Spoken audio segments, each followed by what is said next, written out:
Welcome to my explainer video. So I am going to be creating the wedge-dash structure for the following compounds. So the first one, we have RZ4-fluorooctene. So from that name, we can decipher that we've got 8 carbon chain.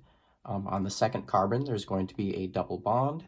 That Z will tell us that the carbon coming off of that double bond are going to be on the same side because those carbons are the larger substituents.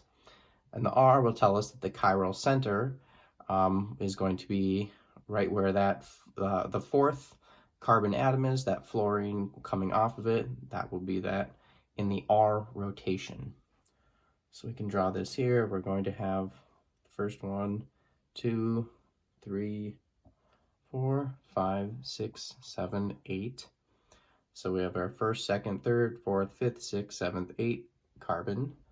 The second carbon is going to be where that double bond is. I'm going to draw these ghost H's just so it can help me understand that we've had the larger substituents coming on the same side. And so we have our fourth carbon atom here. That fluorine is going to be coming off, and it is going to be coming towards us. And then that other hydrogen is going to be coming off anyway. So when we look at this chiral center, we can see that we've got the fluorine. This is the halogen, so that's going to be, change this here, listed as number 1. And then we have this carbon going to a carbon. Then we have a double bond, which is going to be that. We can kind of pretend that we've got that other carbon coming off of there instead. So that's going to win that battle, which is going to be the second, and then the third. And then we have this going in that clockwise rotation, which is the R configuration. So that's how we would properly draw that compound.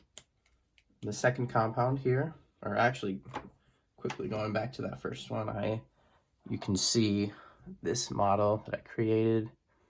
When you hold this hydrogen in the back, you can see and you can count 1, 2, 3 going in this direction, the R configuration, as well as the double bond, and both of those larger groups on the same side to show that Z configuration as well. So for the next one here, we have 3S5R 3,5-dimethyl-octane. So we can right away know that we've just got a straight 8 carbon chain with 2 methyls coming off of the third and fifth carbon. The third methyl will be in the S configuration, and the fifth carbon atom will have the methyl group in the R configuration. So we can go ahead and go straight across here. So 1, 2, 3, 4, 5, 6, 7, 8. And then we have this carbon on the third atom. It's going to be going towards us. The hydrogen will be away. And then this is the fifth carbon atom with the carbon methyl group coming off of it towards us again. Put these carbons here. And the other hydrogen coming off, going away. Now we can count here. If we look at this one, this is the third one, and we want to have the S configuration. So if we count out from here, we see that this chain on the right is the largest coming off, so that's going to be the first. Then we have just an ethyl versus that methyl group, so that's going to be 2. And then this one's going to be our third one, and then hydrogen the fourth. And the last, but we just need these 3 to determine that's going in the counterclockwise rotation, so that's going to be the S configuration. And then on the fifth carbon atom, we have our methyl group here. And then we want it to be in the R configuration. And when we count out, we have 1, 2, 3, 1, 2. We have this one and that one. So this one is going to win that ultimately. So we can start here with a 1. And then this one is going to be our second biggest one, 2, and 3. And since that hydrogen is away from us, these arrows are going to go just like this.